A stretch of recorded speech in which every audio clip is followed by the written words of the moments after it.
بسم اللہ الرحمن الرحیم نحمدہ ونصلی علی رسولہ الکریم اما بعد 15 روزہ اسلامی عقائد کورس کے دوسرے حصے کا 16واں عنوان ہے خلافت راشدہ۔ خلافت راشدہ ایک اصطلاح ہے۔ خلافت کا معنی ہوتا ہے جانشینی، نیابت، کسی کا جانشین بن جانا، کسی کے بعد اس کا قائم مقام ہو جانا، اور مسلمانوں کا جو بڑا بادشاہ ہوتا ہے، بڑا امیر جو ہوتا ہے، اس کو بھی خلیفہ کہتے ہیں۔ اور راشد کا لفظ جو ہے اس کا معنی ہوتا ہے نیک، ہدایت یافتہ، صحیح راستے پر چلنے والا، یعنی جو صحیح راستہ ہوتا ہے اس پر مضبوطی سے قائم رہنے والا۔ تو خلافت کا معنی ہوا مسلمانوں کا امیر یا جانشین اور نائب، اور راشد کا معنی ہوا نیک۔ تو خلافت راشدہ کا معنی ہوا نیک آدمیوں کی خلافت۔ تو یہ تو ہے اس کا لفظی معنی۔ تو اس لفظی معنی کے اعتبار سے دیکھیں تو جتنے بھی مسلمانوں کے نیک بادشاہ گزرے ہیں وہ سب خلیفہ ہوں گے اور سب راشد ہوں گے۔ جتنے بھی مسلمانوں کے نیک بادشاہ گزرے ہیں، 7 تو صحابہ کرام ہیں، اور ان کے بعد حضرت عمر بن عبدالعزیز بھی ہیں، اور ان کے بعد اور بھی مسلمانوں کے نیک بادشاہ گزرے ہیں۔ تو وہ لفظ خلیفہ بھی ان پر سچا آ جائے اور لفظ راشد بھی ان پر سچا آ جائے تو ان کو خلیفہ راشد کہہ سکتے ہیں۔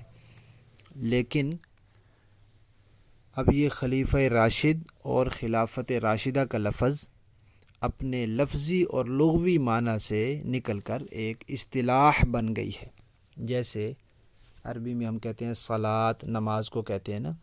اب صلاۃ کے لفظی معنی تو بہت سارے ہیں، اس کا معنی دعا بھی ہے، لیکن شریعت کے اندر اب صلاۃ کا لفظ کا ایک خاص معنی ہے۔ وہ کیا ہے؟ نماز۔ اللہ تعالیٰ جب فرماتے ہیں اقیم الصلاۃ، نماز قائم کرو، تو اس کا مطلب یہ نہیں ہوتا کہ بس دعا قائم کرو آپ، نہیں۔ اب صلاۃ کا وہ والا معنی مراد نہیں لیا جا سکتا جو دوسرا ہے، اب یہی معنی مراد لیا جائے گا جو خاص معنی شریعت میں ہے۔ تو اسی طرح خلافت راشدہ اور خلیفہ راشد کا بھی ایک خاص معنی ہے اب۔ تو اب جب شریعت کے اندر دین میں خلیفہ راشد یا خلافت راشدہ کا لفظ بولا جائے گا تو اس کا پھر وہی خاص معنی مراد ہوگا۔ قرآن پاک میں صحابہ کرام کے بارے میں آیا ہے اولئک هم الراشدون، کہ سب صحابہ نیک ہیں، ہدایت والے ہیں۔ تو اس لفظی معنی میں تو سارے صحابہ نیک ہیں، ہر ایک صحابی راشد ہے، کوئی ایک بھی صحابی ایسا نہیں جو راشد نہ ہو، سب راشد ہیں۔ لیکن اب خلیفہ راشد اور خلافت راشدہ، ان دو لفظوں کا ایک خاص معنی ہے۔ اب وہی خاص معنی مراد ہو سکتا ہے، اب دوسرا معنی مراد نہیں لے سکتے۔ وہ خاص معنی کیا ہے؟ اللہ تعالیٰ نے قرآن پاک میں مہاجرین جو صحابہ تھے، مہاجر صحابہ جنہوں نے ہجرت کی تھی، ان سے وعدہ فرمایا تھا کہ اللہ تعالیٰ تم میں سے، آپ میں سے کچھ لوگوں کو خلیفہ بنائیں گے۔ سورہ نور کی آیت نمبر 55 ہے، وعد اللہ الذین آمنوا منکم وعملوا الصالحات لیستخلفنہم فی الارض۔ نبی کریم صلی اللہ علیہ وسلم نے ارشاد فرمایا تھا، ابو داؤد شریف کی روایت ہے کہ میرے بعد خلافت 30 سال ہوگی۔ اب آپ صلی اللہ علیہ وسلم کے بعد 7 صحابہ کرام جو خلیفہ بنے، ان سب کی مدت شمار کی جائے یہ تو 30 سے بہت بڑھ جاتی ہے۔ لیکن نبی کریم صلی اللہ علیہ وسلم نے 30 سال فرمایا۔ اب اس پر جب غور کیا گیا تو معلوم ہوا کہ نبی کریم صلی اللہ علیہ وسلم نے جو 30 سال خلافت کی مدت بیان فرمائی تھی وہ والی خلافت ہے جس کا اللہ تعالیٰ نے مہاجر صحابہ سے وعدہ کیا۔ مہاجر صحابہ میں سے 4 حضرات کو اللہ تعالیٰ نے خلافت دی ہے، اور ان کی مدت تقریباً 30 سال بنتی ہے۔ تو اب ان دونوں باتوں کو آپس میں جوڑ لیا کہ قرآن پاک میں اللہ تعالیٰ نے مہاجر صحابہ سے وعدہ کیا اور نبی کریم صلی اللہ علیہ وسلم نے اس کی مدت کو 30 سال قرار دیا۔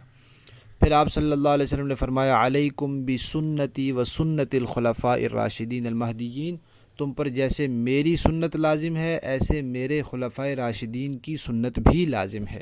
تو یہاں سے خلیفہ راشد کا لفظ اس خلافت کے لیے لے لیا گیا کہ جس خلافت کا وعدہ اللہ تعالیٰ نے قرآن پاک میں مہاجر صحابہ سے کیا ہے اور جس کی مدت نبی کریم صلی اللہ علیہ وسلم نے 30 سال بیان فرمائی ہے اور جن کی سنت کو اپنی سنت کی طرح لازم قرار دیا ہے، اس خلافت کو خلافت راشدہ کہتے ہیں اور جو اس کے حقدار ہیں ان کو خلیفہ راشد کہتے ہیں۔ تو یہ 4 حضرات ہیں، حضرت ابوبکر صدیق رضی اللہ تعالیٰ عنہ، حضرت عمر فاروق رضی اللہ تعالیٰ عنہ، حضرت عثمان غنی رضی اللہ تعالیٰ عنہ اور حضرت علی مرتضیٰ رضی اللہ تعالیٰ عنہ۔ ان کو خلفائے راشدین بھی کہتے ہیں، ان کو خلفائے اربعہ بھی کہتے ہیں اور ان کو 4 یار بھی کہتے ہیں۔ اب اس کے بارے میں ہمارا یہ عقیدہ ہے کہ اللہ تبارک و تعالیٰ نے قرآن پاک میں مہاجر صحابہ سے جس خلافت کا وعدہ فرمایا تھا اس وعدے والی خلافت کو خلافت راشدہ کہتے ہیں۔ آپ صلی اللہ علیہ وسلم نے اس کی مدت 30 سال بیان کی ہے اور یہ 30 سال تقریباً 30 سال بن جاتے ہیں، ان 4 حضرات پر پورے ہو جاتے ہیں اور ان کی سنت نبی کریم صلی اللہ علیہ وسلم کی سنت کی طرح لازم ہے۔ اب ایک نعرہ آپ حضرات نے سنا ہوگا، خلافت راشدہ حق 4 یار۔ یہاں سے ایک سوال یہ ذہن میں پیدا ہوتا ہے کہ 4 یار کو حق کیوں کہا جا رہا ہے؟ باقی صحابہ بھی تو حق ہیں۔ بالکل، باقی صحابہ بھی صرف حق نہیں، معیار حق ہیں، سب صحابہ معیار حق ہیں، لیکن یہ جو حق 4 یار کہا جاتا ہے یہ خلافت راشدہ کے جواب میں ہے۔ جب کوئی خلافت راشدہ کہتا ہے تو گویا وہ سوال کر رہا ہوتا ہے کہ قرآن پاک میں مہاجر صحابہ سے جس خلافت کا وعدہ کیا گیا، حضور صلی اللہ علیہ وسلم نے جس کی مدت 30 سال بیان فرمائی اور جن کو حضور نے خلیفہ راشد کہا اور ان کی سنت کو اپنی سنت کی طرح لازم قرار دیا، یہ والی خلافت کتنے لوگوں کا حق ہے؟ تو جواب میں کہا جاتا ہے یہ 4 لوگوں کا حق ہے، اس لیے کہا جاتا ہے خلافت راشدہ حق 4 یار۔ تو خلافت راشدہ حق 4 یار کسی کی تنظیم کا نعرہ نہیں ہے، یعنی کہ یہ ہمارا عقیدہ ہے، یہ عقیدے کا اظہار ہے اور یہ اہل سنت والجماعت کا اتفاقی عقیدہ ہے۔